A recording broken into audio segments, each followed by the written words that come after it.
वासुदेवाय। ओम नमो भगवते वासुदेवाय। ओम नमो भगवते वासुदेवाय। श्रीमद्भागवतम முதல் காண்டம் ஆறாவது அத்தியாயம் ஸ்லோகம் 22. சக்ருத்யதஸ்ரிதம் ரூபம் ஏதத் காமாயதே அனக மத்காம சனகை சாது சர்வான் முஞ்சதி கிருச்சயான். சக்ருத்யதஸ்ரிதம் ரூபம் ஏதத் காமாயதே அனக மத்காமசனகை சாது சர்வான் முஞ்சதி கிருச்சயான். சக்ருத்யதஸ்ரிதம் ரூபம் ஏதத் காமாயதே அனக மத்காமசனகை சாது சர்வான் முஞ்சதி கிருச்சயான். பக்தர்கள் வாசிக்கலாம். ஹரே கிருஷ்ணா பிரபு. ஹரே கிருஷ்ணா. ஹரே கிருஷ்ணா. நான் படிக்கிறேன். சக்ருத்யத் தர்ஷிதம் ரூபம் ஏதத் காமாயதே அனக மத்காம சனகை சாது சர்வான் முன்சதி ருச்சயான். ஹரே கிருஷ்ணா. ஹரே கிருஷ்ணா பிரபு. ஹரே நான் கிருஷ்ணா. வேற படிக்கிறேன் யாராவது? பிரபு.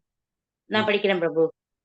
சக்ருத் யத் தர்ஷிதம் ரூபம் ஏதத் காமாயதே நக மத் காமா சனகை சாது சர்வான் முன்சதி ஹிருச்சயான். தேங்க்யூ பிரபு. ஹரே கிருஷ்ணா. हरे कृष्ण प्रभु धन्यवाद। Yes, Adi, வாசிங்க. सकृत् यत् दर्शितं रूपम् एतत् कामायते नघ मत्कामचनकै साधु सर्वान् मुञ्चति हृच्छयान्. Thank you. Hare Krishna. Okay. வார்த்தைக்கு வார்த்தை அர்த்தம் மொழிபெயர்ப்பு. ஹரே கிருஷ்ணா பிரபு. சக்ருத் ஒருமுறை மட்டுமே, யத் அந்த, தர்ஷிதம் காட்டினேன், ரூபம் உருவத்தை, ஏதத் இது, காமாய ஆசைகளுக்காக, தே உனது, அனக நற்குணமானே, மத் என்னுடைய, காம ஆசை, சனகை அதிகரிப்பதன் மூலம், சாது பக்தர், சர்வான் எல்லா, முன்சதி கைவிடுகிறார், கிருத்சயான் பௌதீக ஆசைகள். மொழிபெயர்ப்பு. நற்குணவானே, ஒருமுறை மட்டுமே நீ என் உருவத்தை கண்டிருக்கிறாய். இது என் மீது உனக்கு ஏற்பட்ட ஆசையை அதிகரிப்பதற்காகவே ஆகும். ஏனெனில் என்னை அடைய நீ எவ்வளவுக்கு எவ்வளவு அதிகமாக விரும்புகிறாயோ அவ்வளவுக்கு அளவு அதிகமாக எல்லா பௌதீக ஆசைகளிலிருந்தும் நீ விடுபடுவாய். பொருளுரை. ஹரே கிருஷ்ணா. ஒரு ஜீவராசியால் ஹரே கிருஷ்ணன். எஸ் எஸ் வாசிங்க வாசிங்க.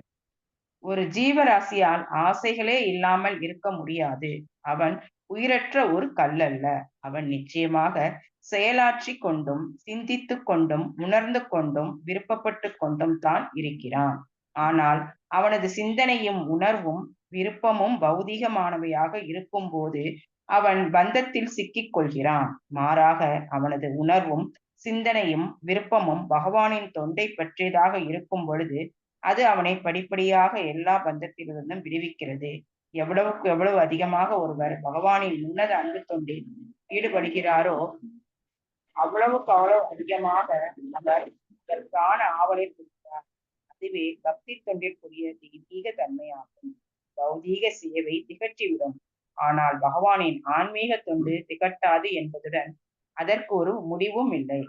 பகவானின் தீவிர தொண்டினால் அவரது தெய்வீகமான இருப்பை ஒருவரால் உணர முடியும். ஆகவே பகவானது தொண்டும் பகவானும் எல்லா விதத்திலும் ஒன்றே என்பதால் அவரை காண்பது என்பது அவரது தொண்டில் ஈடுபட்டிருப்பதை குறிப்பதாகும். உண்மையான பக்தன் பகவானுக்கு உண்மையான தொண்டை தொடர்ந்து செய்ய வேண்டும். அத்தொண்டை எங்கு எப்படி செய்ய வேண்டும் என்ற வழியை பகவான் காட்டுவார். நாரதரிடம் பௌதீக ஆசைகள் இருக்கவில்லை. இருப்பினும் அவர் பகவானிடம் கொண்டிருந்த தீவிர ஆசையை அதிகரிப்பதற்காகவே பகவான் அந்த அறிவுரையை அவருக்கு கூறினார். ஹரே கிருஷ்ணா. நன்றி பிரபு. ஹரே கிருஷ்ணா. हरे कृष्ण। ओम अज्ञानातिमिरान्धस्य ज्ञानञ्जनशलाकया चक्षुरुन्मिलितमेन तस्मै श्रीगुरवे नमः। मूकं करोति वाचालं पङ्गुं लङ्घयते गिरिं यत्कृपातमहं वन्दे श्रीगुरुं दीनतारिणं। वन्देऽहं श्रीगुरुं श्रीयुतपदकमलं श्रीगुरुं वैष्णवांश्च श्रीरूपं साग्रजातं सहगण रघुनाथान्वितं तं सजीवं साद्वैतं सावधूतं परिजनसहितं कृष्णचैतन्यदेवं श्रीराधाकृष्णपदान् सहगणललिता श्रीविशाखान्वितांश्च। नमो विष्णुपादाय कृष्णप्रेष्ठाय भूतले श्रीमते भक्तिवेदान्तस्वामिनिति नामिने। नमस्ते सारस्वती देवी गौरवाणी प्रचारिणे निर्विशेषशून्यवादी पाश्चात्यदेशतारिणे। जय श्री कृष्ण चैतन्य प्रभु नित्यानंद श्री अद्वैत गदाधर श्रीवासादि गौर भक्तवृंद। हरे कृष्ण कृष्ण कृष्ण हरे हरे, हरे राम राम राम हरे हरे। गुरु वैष्णव भगवान तीने स्मरण होय विघ्न विनाशन, अनायासे होय निज वांछित पूरन। सकृद्यदर्शितं रूपम एतत् कामायते अनग, मत्काम शनकै साधु सर्वान् मुञ्चति कृच्छयान्।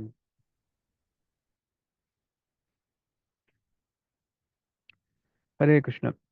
अब नारद मुनि கிட்ட பகவான் பேசுறார். பகவான் ஏன் நாரத முனி கிட்ட இருந்து அவருடைய வெளிப்பாடு வந்து மறைச்சிட்டார் அப்படிங்கறத இங்க சொல்றார். நம்ம போன வகுப்பிலே பார்த்தோம். நாரத முனிவர்கிட்ட ஒரு குறை இருக்குன்னு கிடையாது, அவருக்கு பௌதிக கலக்கங்கள்லாம் இருக்குன்னு கிடையாது. இப்ப இங்க ஒரு வார்த்தை அனகன்னு பயன்படுத்தப்பட்டிருக்கு.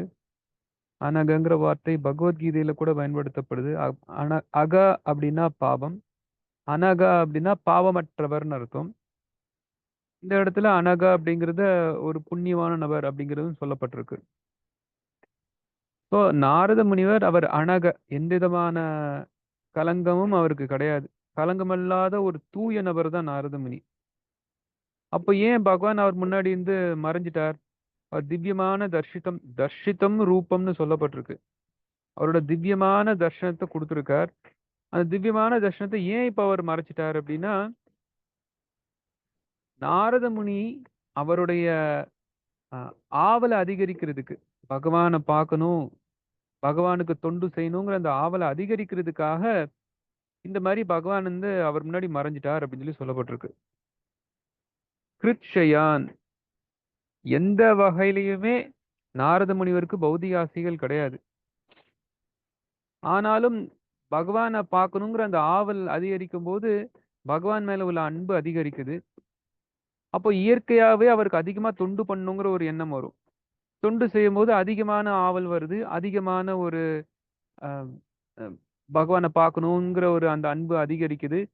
இந்த அன்பு, ஆவல், அவருக்கு தொண்டு இதெல்லாம் அதிகரிச்சுட்டே இருக்கு.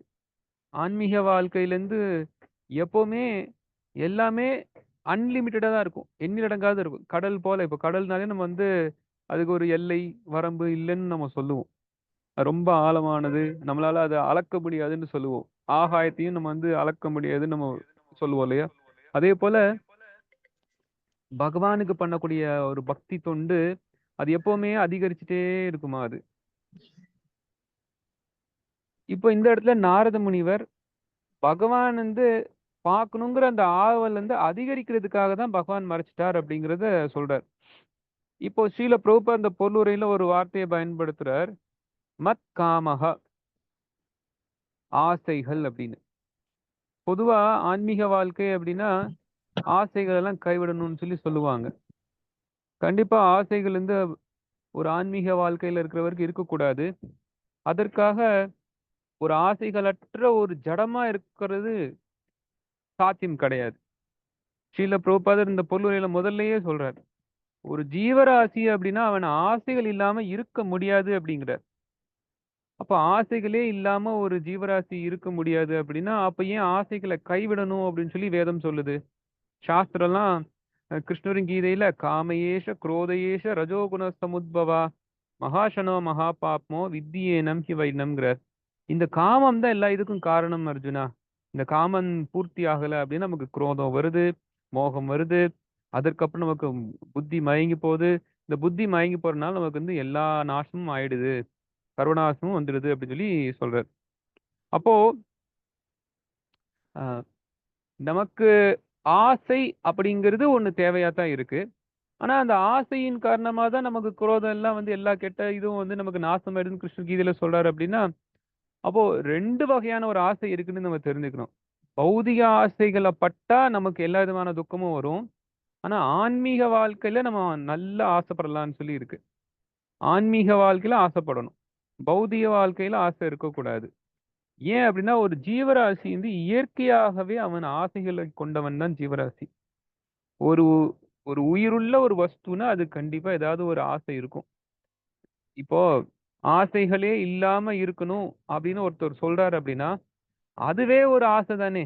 ஆசைகளற்று இருக்கணும்னு ஆசைப்படுறது ஒரு ஆசை ஆயிடுது. அப்போ ஒரு உயிருள்ள ஒரு ஜீவராசி ஆசைகளற்று இருக்கணும்னு நெனச்சா கூட, அது கூட ஒரு ஆசைகளற்ற ஒரு நிலைக்கு நான் வரணும்னு சொல்லி ஆசைப்படுறது தானே! அப்போ காமம் இல்லாம இருக்க முடியாது. ஆனா, அந்த காமத்த சரியான ஒரு இடத்துல நம்ம பயன்படுத்தணும். இதுதான் பூர்வாச்சாரியர் அ ஸ்ரீல விஸ்வநாத் சக்கரவர்த்தி நரோத்தம் தாஸ் தாகூரோட பாடல்லயும் பாடுறார்.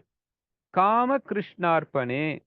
நமக்கு ஏதாவது காமம் இருக்கு அப்டின்னா, அந்த காமத்த கிருஷ்ணருக்கான அர்ப்பணமா செஞ்சிடணுமா.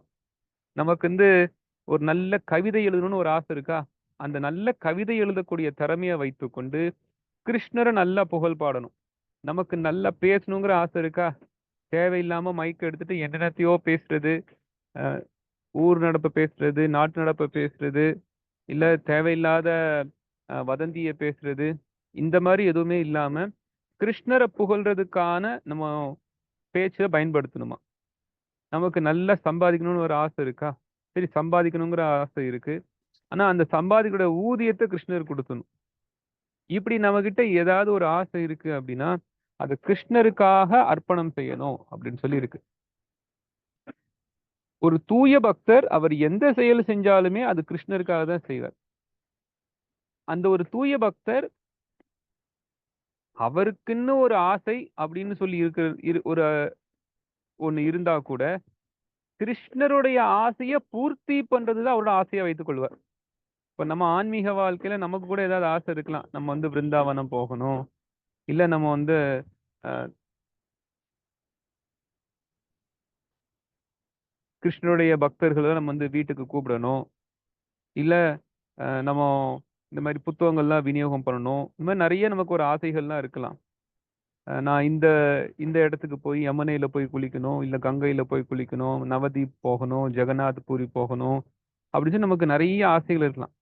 நமக்கு கிருஷ்ணர வைத்துக்கொண்டு நெறைய ஆசைகள் இருக்கலாம். ஆனா கிருஷ்ணருக்கு என்ன பிடிக்குதோ, அது போல செய்றது தான் தூய பக்தர்கள் நெனைப்பாங்க. இப்போ ஸ்ரீல பிரபுபாதர் அவர் விருந்தாவனத்துல இருந்திருக்கலாம். விருந்தாவனத்துல தான் இருந்தாரு. அவருடைய வனப்பிரஸ்த வாழ்க்கையில அவர் விருந்தாவனத்துல தான் இருந்தாரு. சன்னியாசம் எடுத்ததுக்கு அப்புறம் விருந்தாவனத்துல இருந்தார். அவர் விருந்தாவனத்திலேயே இருந்திருக்கலாம். இப்ப நம்மலாம் விருந்தாவனம் போணும்னு ஆசைப்பட்டோம். ஆனா கிருஷ்ணர் கீதையில என்ன சொல்றாரு அப்படின்னா, எவன் ஒருவன் என்ன பற்றி இந்த ஞானத்த மத்தவங்களுக்கு போய் குடுக்குறானோ எனக்கு மிக பிரியமானவன்னு சொல்றார். சைத்தன்ய மகாபிரபு யாரே தேக்கோ தாரே கஹோ கிருஷ்ண உபதேஷ். போய் அ யாரெல்லாம் பார்க்குறீங்களோ பார்க்குறவங்கட்ட என்ன பத்தி பேசணும், கிருஷ்ண உபதேசம் பேசணும் அப்படின்னு சொல்லி சொல்றாரு. அதே போல அ ரொம்ப தெளிவான ஒரு ஒரு பிரச்சாரம் சைத்தன்ய மகாபிரபு சைத்தன்ய பாகவதத்துல சொல்றார். "பிருத்திவிதே ஆச்சே நகராதி கிராம் சர்வத்ர ஹொய்பே பிரச்சார் மோர நாம்" அப்படிங்கிறார். உலகம் முழுக்க உள்ள ஒவ்வொரு நகரம், கிராமத்திலயும் என்னுடைய பேர், புகழ், இந்த லீலைகள்லாம் பரப்பப்படணும் அப்படின்னு சொல்லி அவர் சொல்றார். அப்போ சைத்தன்ய மகாபிரபு ஏற்கனவே ஒரு கட்டளை குடுத்திருக்காங்க. உலகம் முழுக்க இத போய் பிரச்சாரம் பண்ணணும் அப்படின்னு. இப்ப நமக்கு ஒரு ஆசை இருக்கலாம். நம்ம விருந்தாவனத்திலே இருந்துடலாமே. இங்கேயே அற்புதமான ஒரு நல்ல ஒரு வனம். கிருஷ்ண லீலைகள் செஞ்ச இடம் இது. யமுனை இங்க இருக்கு, நிறைய கோஸ்வாமிகள் கோயில்லாம் இருக்கு, நிம்மதியா சந்தோஷமா இங்கேயே நம்ம வாழ்க்கைய கழிச்சிடலாம், இங்கே நம்ம உயிரை விட்டோம்னா நம்ம நேரா கிருஷ்ணர்கிட்டே போயிடுவோமே அப்படின்னு சொல்லி நினைக்கலாம். நமக்கு எதுக்கு பெருசா ஒரு ரிஸ்க் எடுத்துக்கிட்டு வெளிநாட்டுக்கு, அதுவும் 70 வயசுக்கு அப்புறம் ஒருத்தர் வீட்டை விட்டு பிருந்தாவனத்தை விட்டு போறாரு அப்படின்னா அது இன்னும் ரொம்ப ஒரு சிரமம். இப்போ நம்மளால சரி ஒரு இளமையா இருக்கும்போது ஒரு 30 வயசு தான் ஆகுது, நான் ஒரு 25-30 வருஷம் பிரச்சாரம் பண்ணிட்டு என்னுடைய ஓய்வு காலத்துல விருந்தாவனம் வந்துடுறேன்னு சொல்லிட்டு போறது ஒரு வகை. ஆனா 70 வயசு ஆயிடுச்சு அப்படின்னா அது ஓய்வே முடிஞ்சிருச்சு, ஓய்வு காலம்லாம் தாண்டி நல்லா வயதாயிடுச்சு. இந்த வயதான காலத்துல விருந்தாவனத்துக்கு எல்லாரும் போய் சேரணும்னு நினைப்பாங்க, யாரும் விருந்தாவனத்தை விட்டு வெளியில வரும்னு நினைக்க மாட்டாங்க. அப்ப ஸ்ரீல பிரபுபாதர் எந்த அளவுக்கு ஒரு காருண்யமா ஜீவராசிகள் மேல வைத்திருக்கார், இவங்களெல்லாம் காப்பாத்தணுங்கிற ஒரு எண்ணம். அதன் காரணமா அவர் விருந்தாவனத்தை விட்டு 70 வயசுக்கு அப்புறம் வெளியில வர்றார். சரி, வெளியில வர்றாரு அப்படின்னா சும்மா பக்கத்துல எங்கேயோ டெல்லி போய் பிரச்சாரம் பண்ணிட்டு வரலாம், இல்ல வேணா பஞ்சாப் வரைக்கும் வேணா போய் பிரச்சாரம் பண்ணலாம், இல்ல ஒரு பீகார், உத்தரப்பிரதேஷ் இந்த மாதிரியான ஒரு நகரங்கள்ல நம்ம பிரச்சாரம் பண்ண அப்படிலாம் கூட நினைக்கல. பக்கத்து நாடுன்னு கூட கிடையாது, பல 1000 மைல் தாண்டி அமெரிக்காவுக்கு போறார். கடல்ல ஒரு கப்பல் வழியா தான் பயணம் செய்றார். அப்போ எந்த அளவுக்கு அவருக்கு ஒரு காருண்யம் இருக்குன்னு அது ஒண்ணு நம்ம பார்க்கலாம். அதே போல ஸ்ரீல பிரபுபாதர் கிருஷ்ணருடைய தூய பக்தரா இருக்கிறனால கிருஷ்ணரோட ஆசையை பூர்த்தி பண்றது அவருக்கு வேணும். அவருக்கு நான் விருந்தாவனத்திலே இருந்திருக்கலாம், இப்ப நம்ம எல்லாம் பொதுவா அப்படி நினைப்போம், என்ன ஒரு நல்ல ஒரு வாய்ப்பு விருந்தாவனத்துல நமக்குன்னு. எஸ்பெஷலி ஸ்ரீல பிரபுபாதருக்கு 7 கோஸ்வாமிகள் கோயில்ல ஸ்ரீ ராதா தாமோதர் கோயில்ல அவருக்கு ஒரு இடமே கொடுத்திருந்தாங்க. பக்தி வேதாந்த சுவாமி இங்கே இருக்கட்டும் அப்படின்னு சொல்லி அவருக்கு ஒரு இடமே கொடுத்திருந்தாங்க. இது பிரபுபாதர் அமெரிக்கா போற முன்னாடி பல வருடங்கள் அந்த ஸ்ரீ ராதா தாமோதர கோயில்ல தான் அவர் தங்கியிருப்பார். அற்புதமான ஸ்ரீ ராதா தாமோதர் தரிசனம். ரூப கோஸ்வாமி வழிபாடு செஞ்ச விக்கிரகம் அது. ரூப கோஸ்வாமியோட சமாதி அங்க இருக்கு. நம்மெல்லாம் ரூபானுக பக்தர்கள், ரூபானுக சம்பிரதாயத்தில் வரக்கூடிய பக்தர்கள். இப்போ அப்படிப்பட்ட ரூப கோஸ்வாமியுடைய சமாதி மந்திரே இருக்கக்கூடிய ஸ்ரீ ராதா தாமோதர் கோயில் விருந்தாவனத்துல யமுனையும் பக்கத்துல இருக்கு. அவர் அப்படியே அங்கேயே இருந்திருக்கலாம். ஆனா கிருஷ்ணரோட ஆசையை தான் நான் பூர்த்தி பண்ணணும், என்னுடைய குரு எனக்கு கட்டளை கொடுத்தாங்க, அதுதானே நான் பூர்த்தி பண்ணணும். என்னுடைய குரு மகாராஜ் சொல்லியிருக்காங்க, ஆங்கிலம் பேசக்கூடிய நாட்டுல போய் ஏன் இந்த கிருஷ்ண பக்தி நீ பிரச்சாரம் பண்ணக்கூடாதுன்னு சொல்லியிருக்காங்களே, அப்ப நான் ஏதாவது பண்ணணுமே. அப்போ ஸ்ரீல பிரபுபாதர் என்னுடைய ஆசை என்னன்னு சொல்லி பார்க்கல, கிருஷ்ணருக்கு அவருடைய ஆசையை நான் திருப்தி பண்ணணும், என்னுடைய குரு மகாராஜ் எனக்கு கட்டளை கொடுத்திருக்கார், அந்த ஆசையை நம்ம பூர்த்தி பண்ணணும்னு சொல்லி நினைக்கிறார். பௌதிக ஆசைக்கும் ஆன்மீக ஆசைகளுக்குள்ள வித்தியாசம் இதுதான். நமக்கு ஆசைப்படுறது செய்யறது இது பௌதிக ஆசை, கிருஷ்ணருக்கு ஆசைப்படுறது செய்யறது, தன்னுடைய குருக்கு ஆசைப்படுறது செய்யறது அதெல்லாம் ஆன்மீக ஆசை. நமக்குன்னு எதுவுமே கிடையாது. மத்தவங்கன்னு சொல்லும் போது என்னுடைய உயர்ந்த ஆச்சாரியர்கள், என்னுடைய குருமார்கள், கிருஷ்ணர், பகவான் கிருஷ்ணர் என்ன விருப்பப்படுறாரோ அதை பூர்த்தி பண்ணி வைக்கிறது ஆன்மீக ஆசை. அந்த மாதிரியான ஒரு ஆன்மீக ஆசை இருக்கணும்.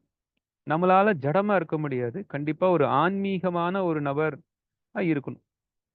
ஆன்மீகமான நபருக்கும் உணர்வுகள் இருக்கு, செயல்கள் இருக்கு, விருப்பங்கள் இருக்கு, சிந்தனைகள்லாம் இருக்கு.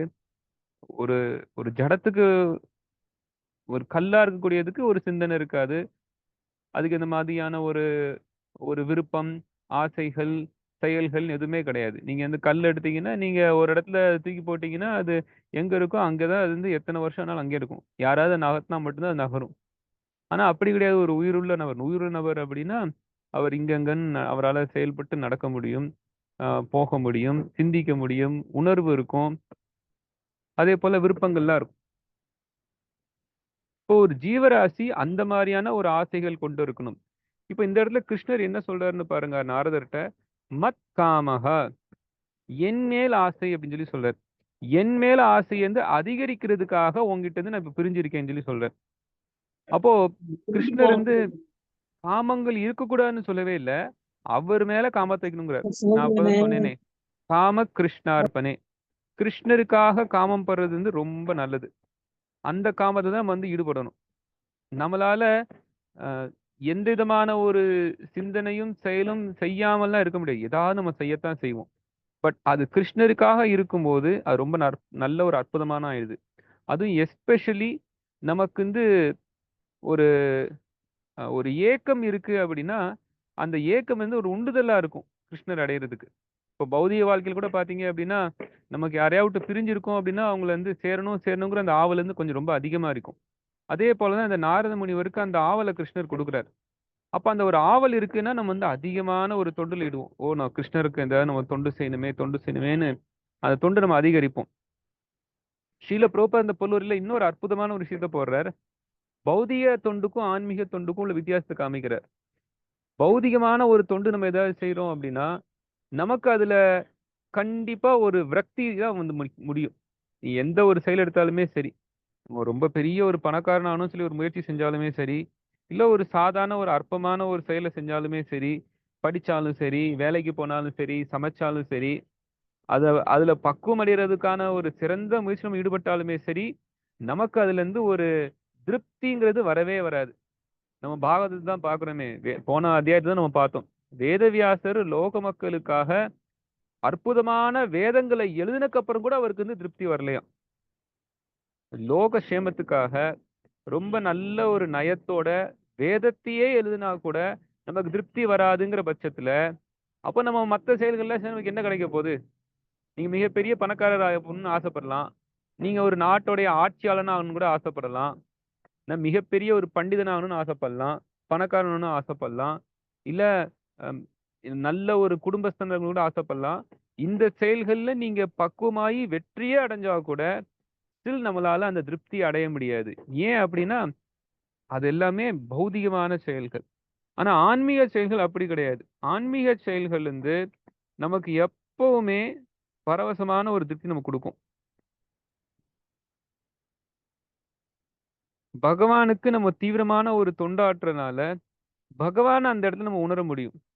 பௌதீக சேவைகள்ல திருப்தியே வரப்போறது கிடையாது. ஆனா, ஆன்மீக செயல்கள்ல இருந்து நமக்கு பரம திருப்தி இருக்கும். இப்போ பரம திருப்தி இருக்கும் அப்டின்னா, அதுக்காக அ அது வந்து ஒரு ஒரு முடிவானதுன்னு கிடையாது. இப்ப இங்க ஸ்ரீல பிரபுபாதர் சொல்றார், ஆன்மீக செயல்கள் அதற்கு ஆன்மீக தொண்டு அப்டின்னா அதுக்கு ஒரு முடிவே கிடையாது. அந்த ஒரு ஏக்கத்தின் காரணமா உங்களுக்கு அது இன்னும் செய்யணும், இன்னும் செய்யணும், இன்னும் செய்யணுங்கிற அந்த ஆவல் காரணமா உங்களுக்கு அது இப்போ நம்ம நாரத முனிவர் வந்து கிருஷ்ணர் முன்னாடி வர்றார். ஆனா மறைஞ்சிட்டார். பொதுவா நமக்கு ஏதாவது நம்மட்ட ஒரு ஒரு பொருள் இருக்கு. அந்த பொருள் நம்மள விட்டு காணாம போயிடுச்சு அப்டின்னா, நமக்கு ஒரு பெரிய அதிருப்திய குடுக்கும். ஆனா இங்க அப்படி இல்ல. கிருஷ்ணர் நம்ம கண் முன்னாடி வந்தார். திடீர்னு மறைஞ்சிட்டாரே அப்டின்னா, அந்த அதிருப்தி வந்து கிருஷ்ணர பார்க்கணுங்கிற அந்த ஆவல அதிகரிக்கத்தான் செய்யுமே தவிர குறைக்காது. இதுதான் ஒரு ஆன்மீக தொண்டுக்கும், உள்ள பௌதீக தொண்டுக்கும் உள்ள வித்தியாசம். பௌதீக தொண்டு நமக்கு விரக்தியில போய் முடியும். ஆனா ஆன்மீக தொண்டு வந்து நமக்கு இன்னும் அதிகரிக்கும். நம்ம இன்னும் நெறைய செய்யணும், இன்னும் நெறைய செய்யணும் அப்படின்னு. அப்ப நம்ம பக்தி பண்ணிட்டு இருக்கோம் அப்படின்னா, அ நம்ம முதல் நாள் கிருஷ்ணருக்கு பக்தி பண்ணியிருக்கோம்னா, அடுத்த நாள் அந்த பக்தி அதிகரிக்கணும். 2வது நாள் பக்தி பண்ணியிருக்கோம். அப்ப அடுத்து அடுத்து 3வது நாள் வரும்போது அது இன்னும் அதிகரிக்கும். உண்மையிலே ஒருத்தர் கிருஷ்ணருக்கு நேர்மையான ஒரு தொண்டு செய்றார், நேர்மையான பக்தி பண்றார் அப்படின்னா, அவருக்கு எப்பவுமே பக்தி வந்து அதிகரிச்சுட்டு தான் இருக்கும். குறையறதுக்கு வாய்ப்பே கிடையாது. அது எங்கேயாவது குறையுது அப்படின்னா, அப்போ கண்டிப்பா நம்ம செய்யக்கூடிய அந்த பக்தியிலேருந்து ஒரு நேர்மை இல்லன்னு அர்த்தம். ஒரு உண்மை இல்லன்னு அர்த்தம். போலியான ஒரு பக்தி செய்யும்போது நமக்கு திருப்தி வராது. அப்போ பொதுவா நமக்கு அ ஒரு விரக்தி வருது அப்படின்னா, அது பௌதிகமானதுன்னு சொல்லியிருக்கோம். அப்ப அதே போல நமக்கு வந்து பக்தி பண்ணும்போது நமக்கு விரக்தி வருது, நம்ம அதுல முன்னேற்றம் அடையல அப்படின்னா, அப்ப கண்டிப்பா நம்ம வந்து ஒரு போலியான ஒரு பக்தி பண்ணிட்டு இருக்கோம்னு ஆயிப்போச்சு. அப்போ ஒரு பக்தர் நேர்மையானவரா இருக்கும்போது, நேர்மையான ஒரு தொண்டு அவரால பண்ண முடியும். அதன் காரணமா அவருக்கு கிருஷ்ணர பார்க்கணுங்கிற ஆவல் அதிகரிக்கும். பார்க்கணுங்கிற ஆவல் அதிகரிக்கும்போது, அதிகமான தொண்டு செய்வோம். அதிகமான தொண்டு செய்யும்போது, நமக்கு கிருஷ்ணர் மேல நேரடியாவே நேர்மையா எதிர்பார்த்தது போல அதிகமான அன்பு வரும். இப்ப அதிகமான அன்பு, அதிகமான ஆவல், அதிகமான தொண்டுன்னு சொல்லி, இதெல்லாம் பின்று ஒண்ணுக்கூட ஒண்ணு அப்படியே பிணைந்து நமக்கு வந்து அ கிருஷ்ண பக்தியில முன்னேற்றத்துக்கான எல்லா விதமான ஒரு வாய்ப்பையும் இது குடுக்கும். இப்ப நாரத முனிவர் வந்து கிருஷ்ணர பார்த்துட்டு இருக்கார். கிருஷ்ணர் மறைஞ்சிட்டார். ஆனா கிருஷ்ணர் நாரத முனிவரை அவரை அடையணுங்கிற அந்த ஆவலை அதிகரிக்கிறதுக்காகத்தான் இதை செஞ்சிருக்கார் அப்படிங்கறது இந்த ஸ்லோகம் சொல்லுச்சு. இப்ப நம்ம 23வது ஸ்லோகத்துல பார்க்கலாம். தத் சேவையா தீர்க்கயாபி ஜாத்தாமயி திருடாமதிஹி ஹித்வா வத்யம் இமம் லோகம் கந்தா மத் ஜனதாமசி. மொழிபெயர்ப்பு பேரா வாசிக்கிறீங்களா? ஹரே கிருஷ்ணா. வாசிக்கிறோம் பிரபு. ஹரே கிருஷ்ணா. மொழிபெயர்ப்பு. மொழிபெயர்ப்பு. ஒரு சில நாட்களுக்கு மட்டுமே பரபிரமத்தின் தொண்டில் ஈடுபடுவதால் பக்தன் ஒருவன் என்னிடம் உறுதியான நிலையான புத்தியை பெறுகிறான். அதன் விளைவாக வெறுக்கத்தக்க பௌதிக உலகங்களை கைவிட்ட பின் பக்தன் ஆன்மீக உலகிற்கு சென்று எனது சகாக்களில் ஒருவனாக மாறிவிடுகிறான். பொருளுரை: பரபிரமத்திற்கு செய்யும் தொண்டு உண்மையான ஆன்மீக குருவின் வழிகாட்டலின் கீழ் பூரண முழுமுதற் கடவுளுக்கு செய்யும் தொண்டாகும். இத்தகைய குரு பகவானுக்கும் சீடருக்கும் இடையில் உள்ள கண்ணாடியை போன்றவர் ஆவார். பக்குவமடையாத புதிய பக்தன் தற்போதுள்ள அவனது குறைவுடைய பௌதிக புலன்களின் வலிமையால் பரமபுருஷ பகவானை அணுகும் திறமையற்றவனாக இருக்கிறான். எனவேதான் ஆன்மீக குருவின் வழிகாட்டலின் கீழ் பகவானுடைய பக்தி தொண்டில் அவன் பயிற்றுவிக்கப்படுகிறான். இத்தகைய பயிற்சியை சில நாட்களுக்கு மட்டுமே அவன் பெற்றிருந்தாலும் இதனால் புதிய பக்தன் பக்தி தொண்டில் அறிவை பெறுகிறான். இது நிரந்தரமான பௌதீக வாழ்விலிருந்து அவனை விடுவித்து முடிவாக ஆன்மீக உலகிற்கு அவனை உயர்த்தி விடுகிறது. அங்கு அவன் பகவானின் முக்தி பெற்ற சகாக்களுக்குள் ஒருவனாக இருக்கிறான். ஹரே கிருஷ்ணா பிரபு. தேங்க்யூ பிரபு. ஹரே கிருஷ்ணா. இப்ப பகவானுக்காக நம்ம அப்படி தொடர்ந்து தொண்டு பண்ணிட்டே இருக்கோம், பகவானை பிரிந்து இருந்தா கூட நம்ம தொடர்ந்து தொண்டு பண்ணிட்டே இருக்கோம் அப்படின்னா, அப்ப அவர் மேல நமக்கு வந்து ஒரு தீர்க்கமான ஒரு புத்தி வந்துடும்.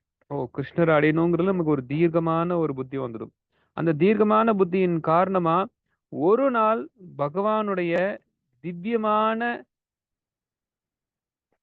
ரூபத்தை அடையிறதுக்கு, திவ்யமான உலகத்தை அடையிறதுக்கான எல்லா வகையான செயலும் நடக்கும்னு சொல்லப்பட்டிருக்கு. இங்க என்ன சொல்லப்பட்டிருக்கு அப்படின்னா, பகவானுடைய சகாவாக ஆன்மீக உலகத்துல அவன் போய் அடைகிறான் அப்படின்னு சொல்லி சொல்லப்பட்டிருக்கு. அப்போ நம்ம கிருஷ்ணருக்கு தொண்டு செய்யறோம், எந்த வகையிலுமே நம்ம அதை வந்து நிப்பாட்டிடக்கூடாது. நம்ம தொடர்ந்து கிருஷ்ணருக்கு வந்து பக்தி பண்ணிட்டே இருக்கணும். அந்த தொடர்ந்து பண்ணக்கூடிய பக்தியின் காரணமா நமக்கு திடமான ஒரு புத்தி வளரும். இப்ப ஸ்ரீல பிரபுபாதர் இந்த பல்லுரையில இருந்து சொல்றார், அந்த மாதிரியான ஒரு தொண்டை ஒருத்தன் செய்யணும் அப்படின்னா அது ஒரு குருவின் வழிகாட்டுதலின் கீழ் இருக்கணும்னு சொல்லியிருக்கார். இது ரொம்ப முக்கியம். ஆன்மீக வாழ்க்கையில எப்பவுமே குரு மூலமா தான் நம்ம வந்து கிருஷ்ணர் அடைகிறோம். நம்மளா கிருஷ்ணர் அடைய முடியாது. நமக்கு பிடித்தது போல் கிருஷ்ணர் வந்து நம்ம வந்து தொண்டு செய்ய முடியாது. யஸ்ய பிரசாதாத் பகவத் பிரசாதா யஸ்யா பிரசாதான் நகதி குதோபி அப்படின்னு சொல்லி விஷ்ணு சகட்டாக்கூர் சொல்றார். யஸ்ய பிரசாதாத், யார திருப்தி பண்ணா பகவான் திருப்தி அடைவாரோ அவரை திருப்தி பண்ணணும்னு சொல்லி சொல்லப்பட்டிருக்கு. குரு திருப்தி அடைஞ்சிட்டாரா நம்ம புரிஞ்சுக்கலாம் கிருஷ்ணர் திருப்தி ஆயிட்டார் அப்படின்னு. இப்ப கிருஷ்ணர் திருப்தி ஆயிட்டாரா இல்லையான்னு நமக்கே சரி ஒரு சந்தேகம் வரும்.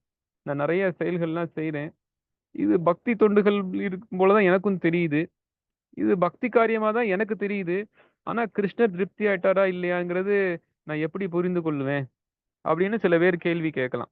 இப்ப இங்க என்ன சொல்லப்பட்டிருக்கு அப்படின்னா ரொம்ப சிம்பிள். நம்மளுடைய குரு திருப்தி ஆயிட்டார் நம்மளோட சேவைக்கு மூலமா. ஏன்னா நம்மளால கிருஷ்ணர் அவர் ஆன்மீக உலகத்துல இருக்கார், நம்ம ஒரு கட்டுநிலையில இருக்கோம். கிருஷ்ணர் நம்மளோட இப்படி எந்த அளவு கம்யூனிகேட் பண்ணுவார், அந்த கம்யூனிகேட் பண்ணாலுமே நமக்கு அந்த புரிதல் இருக்குமான்னு நமக்கு தெரியாது. நமக்கு நேரடி தொடர்புல இருக்கக்கூடியவர் குரு. அப்போ அந்த குரு திருப்தி ஆயிருக்காரா அப்படின்னு சொல்லி பார்த்தோம் அப்படின்னா நமக்கு முடிவு பண்ணிக்கலாம், ஓகே கிருஷ்ணர் திருப்தி ஆயிட்டார் அப்படின்னு. இப்ப நம்மளோட காரியங்கள் செயல்கள்ல இருந்து நம்ம குரு திருப்தி ஆகல, யஸ்ய அப்பிரசாதான் நகதி குதோபி, நம்மளுடைய குரு சாதுக்கள் வைஷ்ணவர்கள் திருப்தி ஆகல நம்ம காரியங்கள் காரணமா அப்படின்னா அப்போ வாய்ப்பே கிடையாது நம்ம வந்து கிருஷ்ணர் வந்து நம்ம திருப்தி ஆயிட்டார் அப்படின்னு. நம்மளுடைய ஆன்மீக செயல்கள் ஒரு குருவோடைய வழிகாட்டுதலின் கீழே, ஒரு பக்தன் வழிகாட்டுதலின் கீழே இருக்கு. அந்த ஒரு குரு நம்மளை வழி நடத்துறார், அவர் திருப்தி ஆயிட்டார் அப்படின்னா கிருஷ்ணர் திருப்தி ஆயிட்டார், அவர் திருப்தி ஆகல அப்படின்னா கிருஷ்ணர் திருப்தி ஆகல அப்படிங்கறத நம்ம புரிஞ்சுக்கணும். அப்படி ஒரு சரியான ஒரு குருவோட வழிகாட்டுதல்ல ஒரு பக்தர் பக்தி பண்ணிட்டே இருக்கார், தொடர்ந்து செயல்களில் ஈடுபடுறார் அப்படின்னா ஒரு நாள் கண்டிப்பா கிருஷ்ணர் வந்து அடைஞ்சிருவார். அதுதான் இந்த ஸ்லோகத்துல சொல்லப்பட்டிருக்கு. கிருஷ்ணரும் கீதையில ஜென்ம கர்ம சமே திவ்யம் ஏவம் யோ வெத்தி தத்வதः தியக்த்வா தேகம் புனர்ஜென்ம நைதி மாம் இதி சோ அர்ஜுனா. எவன் ஒருவன் என்னுடைய பிறப்பு லீலைகள் எல்லாம் திவ்யமானவைன்னு புரிந்து கொள்கிறானோ ஒரு இந்த உடலை விட்ட பின் மீண்டும் இந்த உலகத்துக்கு வரப்போவதில்லை, என்னை வந்து அடைகிறான் அப்படின்னு சொல்லி சொல்றாரு. அப்ப நம்ம தொடர்ந்து கிருஷ்ணருக்கு பக்தி பண்ண பண்ண பண்ண அவரை பற்றின விஷயங்கள்லாம் தத்துவ ரீதியா நம்ம புரிந்து கொண்டோம் அப்படின்னா காலம் வரும்போது கண்டிப்பா ஒரு நாள் நம்ம கிருஷ்ணருடைய திரு உலகத்தை அடைவோம்.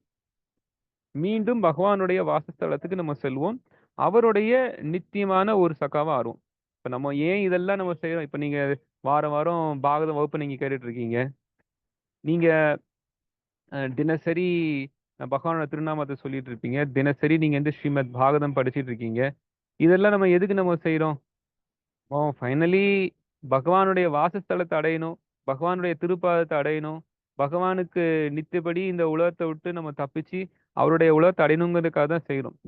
ஸோ அது செய்யலாம் அப்படிங்கிற ஒரு அஷூரன்ஸ் நமக்கு இந்த ஸ்லோகத்துல கிடைக்குது. கண்டிப்பா அது அடைஞ்சிருவோம். கிருஷ்ணர் இங்க சத் தேவையா தீர்கையாப்பி ஜாத்தமயி திருடாமதி ஹித்வா வத்யன் இமம் லோகம். ஹித்வா இந்த லோகத்தை விட்டுட்டு கந்தா மத் ஜனதாமசி. மத் ஜனதா அதாவது பகவானுடைய ஜனங்களா நம்ம மாறணும். இப்போ நம்ம ஜனங்கள்னு தமிழ்லயும் சொல்லுவாங்கல்ல, இந்த ஜனங்கள்லாம் இருக்காங்கன்னு சொல்லுவாங்க. ஜனதா கட்சின்னு கூட ஒண்ணு கட்சி இருக்கு. மக்கள் கட்சின்னு கூட சொல்லுவாங்க தமிழ்ல. நிறைய மக்கள் கட்சி கூட வந்து போச்சு. அப்போ ஜனதா அப்படின்னா மக்கள். கிருஷ்ணர் சொல்றார், எவன் ஒருவன் எனக்கு தொண்டு செய்கிறானோ, திடமான ஒரு புத்தியை கொண்டு என்னோட சிந்தனையிலே இருக்கிறானோ, அவன் என்னுடைய லோகத்தை வந்தடைகிறான். ஹித்வா இந்த பௌதிக உலகத்தை கைவிட்டு என் லோகத்தை வந்தடைகிறான். மத் ஜனதா என்னோட மக்களா ஆயிடுறாங்கண்ணா. இப்போ நம்ம வந்து மாயாவோட ஜனதாவா இருக்கும். மாயாவோட ஜனதாவா இருக்கிற வரைக்கும் நமக்கு அடி உத பிறப்பு இறப்பு துக்கம் இது மட்டும்தான் நமக்கு வரும். நம்ம வந்து இப்ப மாயாவோட ஜனதாவா இருக்கும். நம்ம இந்தியா ஜன மக்களா இருக்கணும், இல்ல பாகிஸ்தான் ஜன மக்களா இருக்கலாம், இல்ல ரஷ்யா ஜன மக்களா இருக்கலாம், இல்ல சொர்க்கலோகத்து ஜனங்களா இருக்கலாம், இல்ல நரகலோகத்து ஜனங்களா இருக்கலாம். இந்த பிரம்ம புவன லோகா புனராவர்த்தினோ அர்ஜுனான்னு கிருஷ்ணர் கீதையில சொல்றது போல நம்ம கீழ இருந்து மேல வரைக்கும் எங்க வேணாலும் போகலாம். பட் எல்லா இடத்துலயுமே நம்ம இந்த பௌதிக உலகத்தோட ஒரு ஜனங்களா இருக்கும். நம்ம இந்த மாதிரியான பௌதிக ஜனங்களா இருந்தோம் அப்படின்னா நம்மளால சந்தோஷமா இருக்க முடியாது. நம்ம வந்து மத் ஜனதா கிருஷ்ணருடைய ஜனமா மாறணும். இப்ப நம்ம எல்லாம் கிருஷ்ணரை கைவிட்டுட்டு இங்க வந்துட்டோம். நம்ம கிருஷ்ணருடைய ஜனமா மாறும்போது அப்ப நம்ம வந்து சந்தோஷமான ஒரு வாழ்க்கையில இருக்க முடியும். கிருஷ்ணர் உறுதி செய்யறார், எனக்கு நீ பக்தி பண்றியா, நீ அப்போ லோக் ஹித்வா அவத்யம் இமம் லோகம் கந்தா மத் ஜனதாமசி. நீ என்னுடைய ஜனத்துக்கு உள்ள வந்துடுவ, இந்த பௌதிக உலகத்தை விட்டக்கப்புறம் சொல்லி சொல்றார். சத் சேவையா இப்போ கிருஷ்ணருக்கு பண்ணக்கூடிய பக்தி தொண்டு நம்மள அவருடைய ஜனத்துக்கு மாத்திடும் சொல்லி சொல்லப்பட்டிருக்கு. அதே போல அவருடைய லோகத்துக்கு இந்த உலகத்தை இருந்து நம்ம விட்டுட்டு நம்ம எடுத்துட்டு போவோம் சொல்லி சொல்லப்பட்டிருக்கு. இப்போ 24வது ஸ்லோகம். மதிர்மயி நிபத்தேயம் ந விபத்யேத கர்ஹி சேத் பிரஜா சர்க நிரோதேபி மிருதிஷ்ச மத் அனுகிரஹாத். மொழிபெயர்ப்பு. ஹரே கிருஷ்ணா பிரபு. மொழிபெயர்ப்பு படிக்கிறேன் பிரபு. எனது பக்தியில் ஈடுபடுத்தப்பட்டுள்ள அறிவு எந்த நேரத்திலும் அழிக்கப்பட முடியாததாகும்.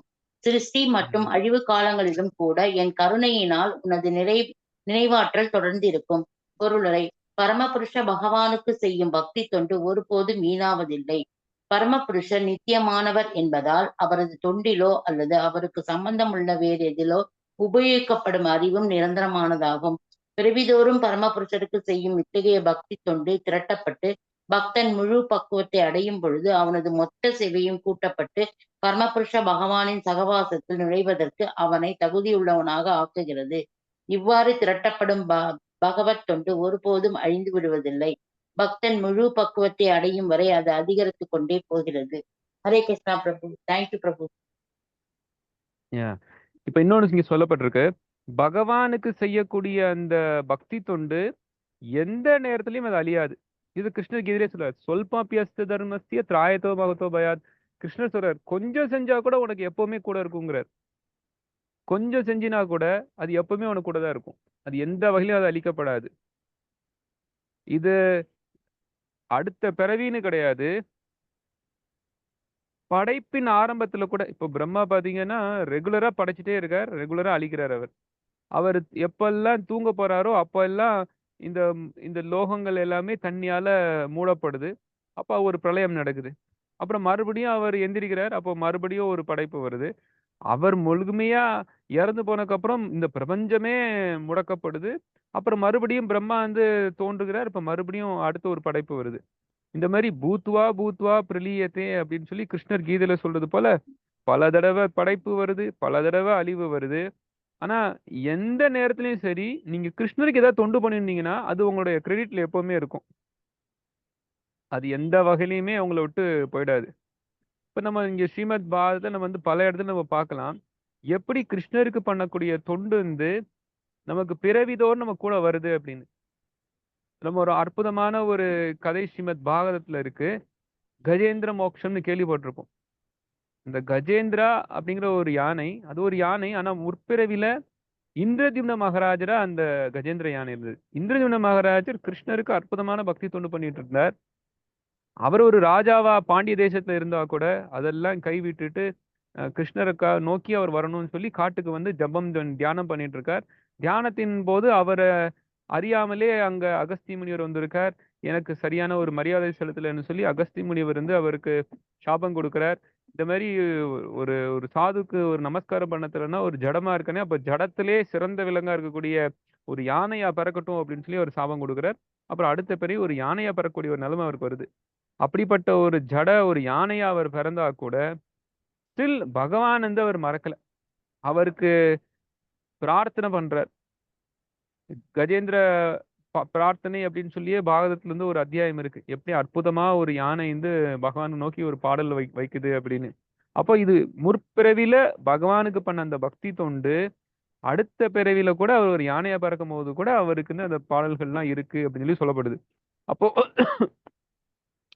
நம்ம கிருஷ்ணருக்கு ஏதாவது ஒரு காலத்துல ஒரு பக்தி பண்ணிட்டோம் அப்படின்னா, நமக்கு இந்த உடலே அழிஞ்சு போனா கூட, அடுத்த பிறவி நமக்கு அது வந்து படைப்பப்ப நமக்கு வந்து ஞாபகத்துக்கு தான் இருக்கு. அப்படின்னு சொல்லி சொல்லப்பட்டிருக்கு. அதே போல தான் நம்ம ஜடபரதருடைய கதையும் நம்ம பார்க்கிறோம். ஜடபரதர் அவர் ஒரு சிறந்த ஒரு ராஜாவா ஆட்சி செய்றார். ராஜாங்கத்த கைவிட்டுட்டு, அவர் காட்டுக்கு வந்து, அவரு தபஸ்யத்துல ஈடுபட்டுட்டு இருக்கார். கிருஷ்ணர நோக்கியே தியானம் செய்றார். ஒரு துரதிர்ஷ்டவசமா ஒரு சின்ன ஒரு இளம் ஒரு மான் மேல ஒரு பற்று வைக்கிறார். அந்த மான் மேல பற்று வைத்தன் காரணமா, அந்த மான் பின்னாடியே போக, ஒரு நேரத்துல அந்த அ ஒரு மலையிலேருந்து கீழ விழுந்து தன்னோட உயிர விடுறார். ஆனா, அந்த மானோட சிந்தனையில இருந்தாலும் அடுத்த பிறவி ஒரு மானாவே பிறக்கிறார். மானா பிறந்தா கூட, நான் வந்து முற்பிறவில பரத மகாராஜா இருந்தேங்கிற அந்த ஞாபக சக்தி அவருக்கு இருக்கு. நான் அற்புதமா கிருஷ்ணருக்கு வந்து தொண்டு செஞ்சுட்டு இருந்தேன். ஆனா, ஒரு மான் மேல பற்று வச்சனால, அந்த நிலையிலேருந்து கீழ விழுந்து, இப்ப மறுபடியும் ஒரு மானா இருக்கேன். அப்போ மீண்டும் நான் இந்த மாரியான ஒரு நிலைக்கு வந்துடக்கூடாதுன்னு சொல்லி, அது ஒரு மானாவே இருந்தா கூட, புலகாசிரமத்துல ஒரு சாதுக்களா இருக்கக்கூடிய ஒரு இடத்துக்கே போயி, சாதுக்களோடயே இருந்து, மறுபடியும் அடுத்த பிறவி, அது ஒரு ஜடபரதரா பிறக்கிறார் அப்படிங்கிறத நம்ம பார்க்கிறோம். அப்புறம் கிருஷ்ணர் அடையறாருங்கிறத சரித்திரம் நம்ம பாரதத்துல பார்க்கிறோம். இப்போ கிருஷ்ணருக்கு பண்ணக்கூடிய தொண்டு நமக்கு எப்பவுமே நம்மள விட்டு போறதே கிடையாது. அது நம்ம கூட எப்பவுமே வந்துட்டே தான் இருக்கும். அது கொஞ்சம் செஞ்சாலும் கூடவே வருது. அதனால தான் போன அத்தியாயத்துல நாரத முனிவர் சொல்றார், "தெக்த்வா சுதர்மம் சரணாம்புஜம் ஹரேத், பஜன் அபகவோ அதபதேத், குவாத்ர அபுதபுஷ்யகிம்லாம்" சொல்றார். கிருஷ்ணருக்கு நம்ம பக்தி பண்றோம். அந்த பக்தி பாதையில வெற்றி பெறலனா கூட, நம்ம என்னெல்லாம் அவருக்கு செஞ்சோமோ, அது எல்லாமே லாபம் தானே! அது ஒரு நஷ்டமும் இல்லங்கிறார். ஆனா கிருஷ்ணருக்கு பக்தி பண்ணவே இல்ல. நம்ம நல்ல பௌதீக தர்மத்த அற்புதமா செஞ்சு அதுல நல்லா வெற்றி பெற்றுட்டோம். ஆனா அது கிருஷ்ணருக்கு ஒண்ணுமே நம்ம செய்யாதனால, அதுல என்ன ஒரு பிரயோஜனம் இருக்கு? எல்லாமே நஷ்டம் தான் அப்டிங்கிறார். அப்போ பௌதீக வாழ்க்கையில நீங்க சிறந்த நபரா இருந்தீங்கன்னா கூட அது தோல்விதான். ஆனா ஆன்மீக வாழ்க்கையில நீங்க தோல்வி அடைஞ்சா கூட சிறிது கிருஷ்ணர் பக்தி பண்ணாலுமே அது நமக்கு எப்பவுமே கூட இருக்க போது ஒரு நித்தியமான ஒரு கிரெடிட். நமக்கு அப்ப அது ஒரு வெற்றி தான். அப்ப ஆன்மீக வாழ்க்கைக்கும் பௌதீக வாழ்க்கைக்கும் இவ்ளோ பெரிய வித்தியாசம் இருக்கு. எப்பவுமே நம்ம கூடயே அது வந்து வரப்போகுது அப்படிங்கிறத நம்ம வந்து தெரிஞ்சுக்கணும். அப்போ இந்த அளவுக்கு அற்புதமான ஒரு வரம் நமக்கு பக்தி பண்ணா கிடைக்குது அப்படின்னா, அப்ப நம்ம டக்குன்னு பிடிச்சுக்கணும். ரொம்ப விட்டுடக்கூடாது. நமக்கு ஒரு நல்ல ஒரு லாபம் கொடுக்கக்கூடிய ஒரு வியாபாரம் அப்படின்னா, அது நம்ம நல்லா செய்ய ஆரம்பிச்சுருவோம்ல. ஏய் நல்ல லாபம் வருதுப்பா. அது என்னது நம்ம வந்து இந்த வியாபாரத்த ஒழுங்கா பண்ணலனா கூட நமக்கு லாபம் தாங்கிறாங்க. வியாபாரத்த நல்லா பண்ணா இன்னும் நல்ல மேம்பாடு எல்லாம்ங்கிறாங்க. இல்ல ஏதோ லாபம் வியாபாரம் பண்றேன். ஆனா ஒழுங்கா பண்ண முடியல. கடைசி அந்த வியாபாரத்த கைவிட்டா கூட ஸ்டில் எனக்கு நஷ்டம் கிடையாது அப்படிங்கிறாங்களே. சரி, அப்ப செஞ்சிட வேண்டியது தானே! அப்படின்னு ஒரு வியாபாரத்த செய்ய ஆரம்பிச்சுருவோம்ல. அப்போ நமக்கு ஒரு வியாபாரத்துல என்ன பண்ணாலும் நமக்கு வந்து நஷ்டமே கிடையாது. லாபம் தான் நம்ம வந்து அத செய்றதுக்கு தயாரா இருக்கோம். அதே போல பக்தி தொண்டு தான் அப்படி. என்ன ஆனாலுமே சரி, இதுல நஷ்டமே கிடையாது. சுவல்பம்னா ரொம்ப கொஞ்சம். ரொம்ப ரொம்ப கொஞ்சமா செஞ்சா கூட, "ராயதே மகதோ பயாத்" மிகப்பெரிய ஒரு அபாயத்த கூட அந்த சின்னதா பண்ண பக்தி கூட காப்பாத்துமாம். அப்போ இவ்ளோ பெரிய ஒரு அற்புதமான ஒரு விஷயம் இருக்கு அப்படின்னா, அப்ப அத ஏன் நம்ம செய்யக்கூடாது? ஒரு புத்திசாலியவன் பக்தி செய்வான். புத்தி அதனால தான் நம்ம பார்க்கிறோம்.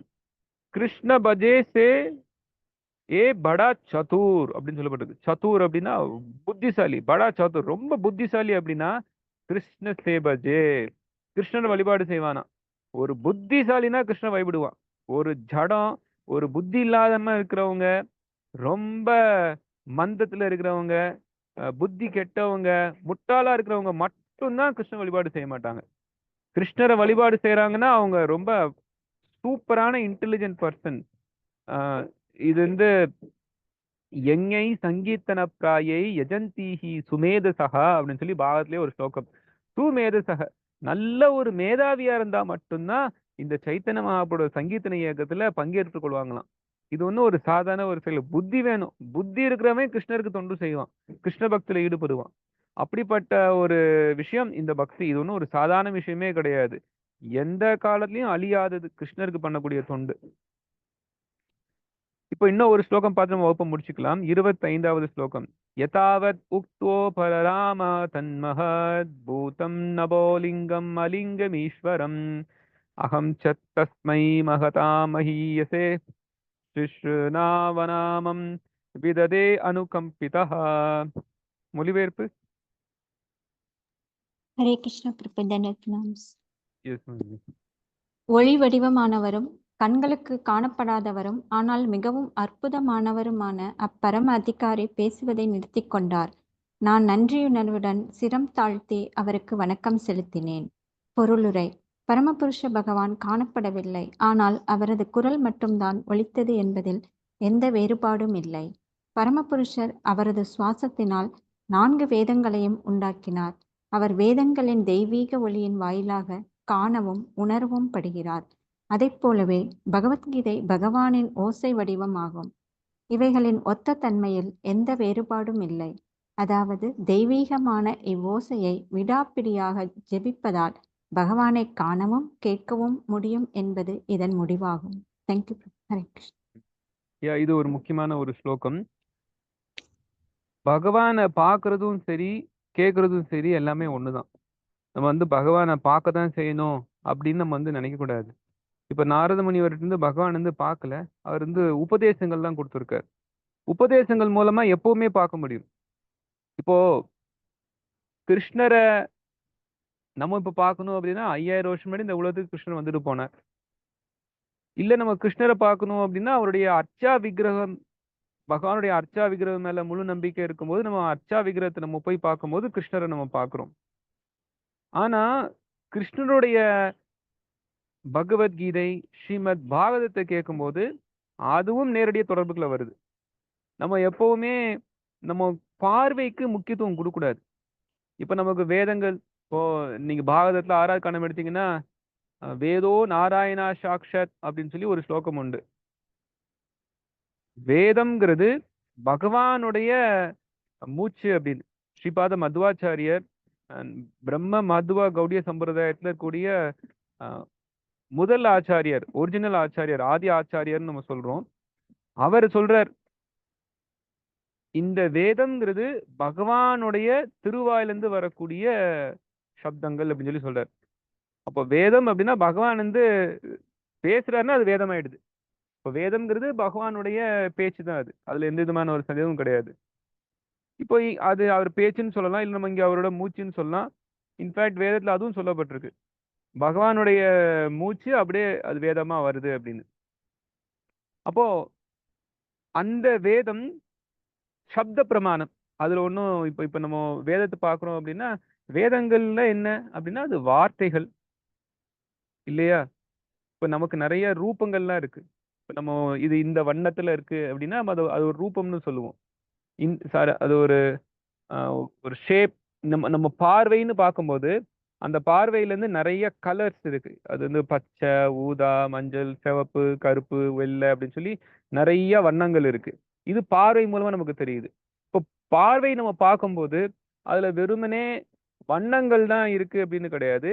அதுக்கு நெறைய ஒரு ஷேப். ஷேப்னா தமிழ்ல என்ன சொல்லுவாங்க? ம். ஷேப்னா உருவம். வடிவம். ஆ? வடிவம். வடிவம். வடிவம். எஸ்.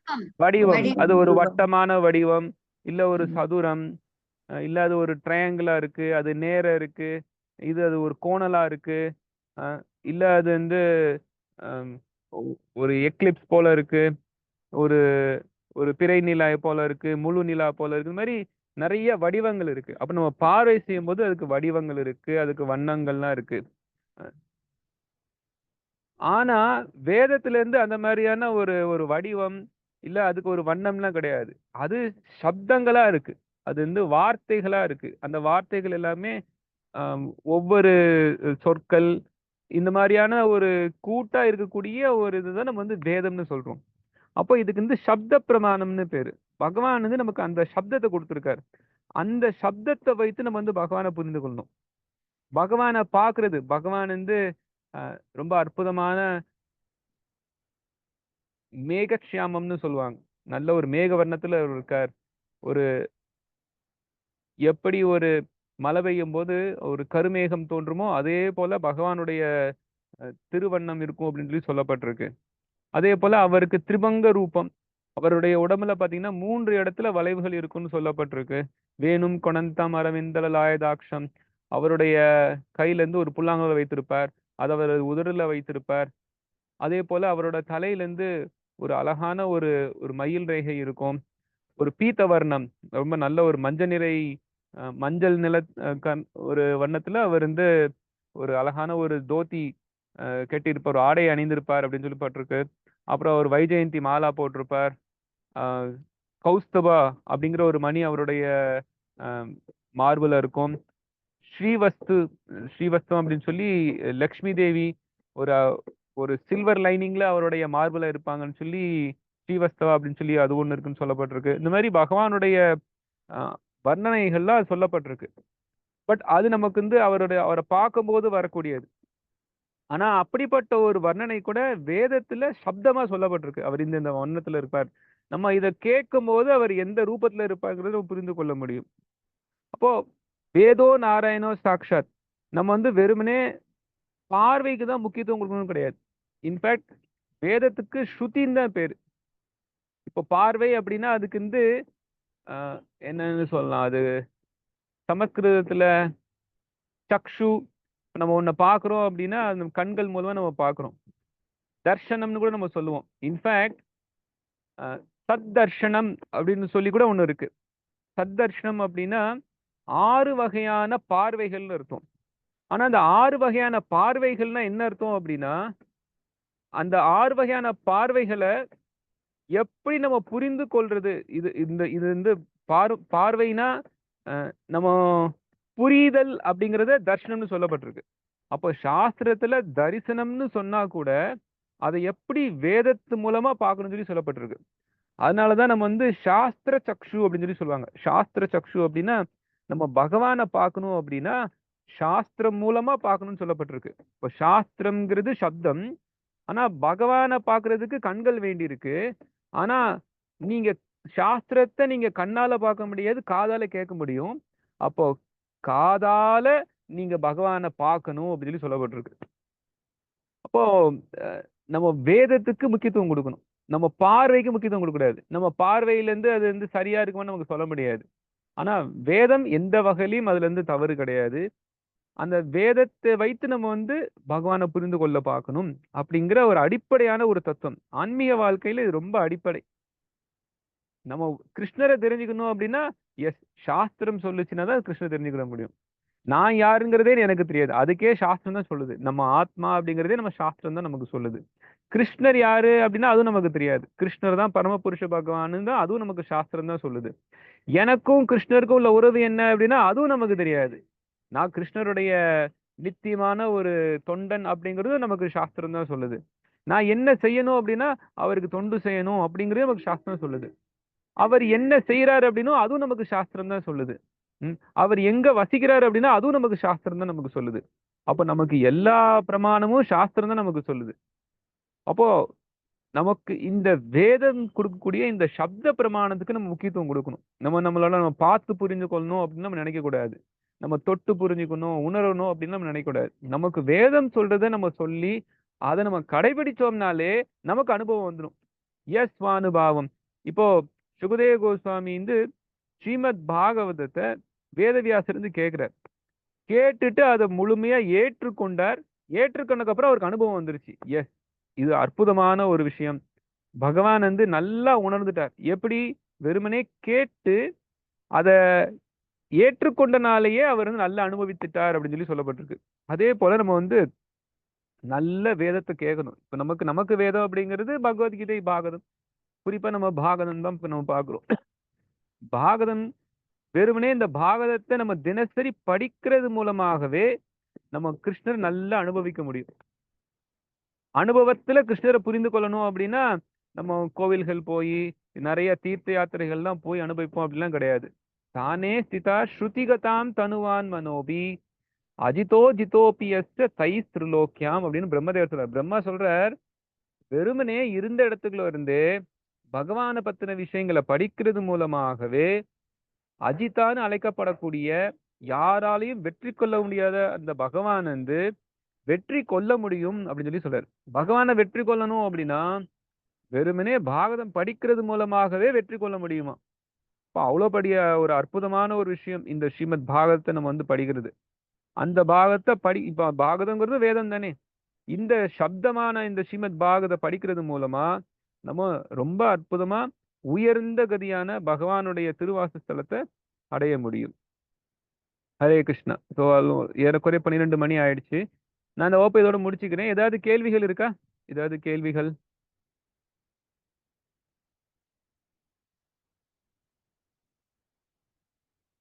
ஹரே கிருஷ்ணா. ஏதாவது கேள்விகள் இருக்கா? இல்ல பிரபு, கிளாஸ் அருமையா நல்ல எக்ஸ்பிளனேஷனே கொடுத்தீங்க பிரபு, உங்களுக்கு புரியும்படி. ஹரே கிருஷ்ணா. தேங்க்யூ. ஹரே கிருஷ்ணா. வேற ஏதாவது கேள்விகள், கருத்துக்கள்?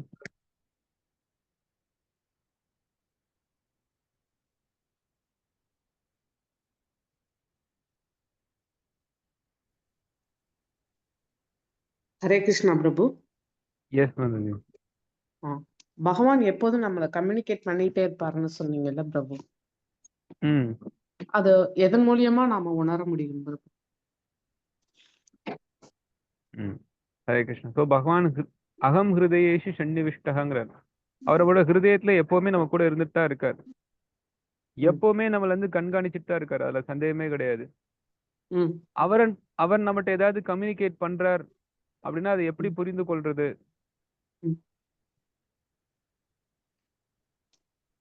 பகவானுடைய வழிகாட்டல் வேதத்தின் மூலமா இருக்கு.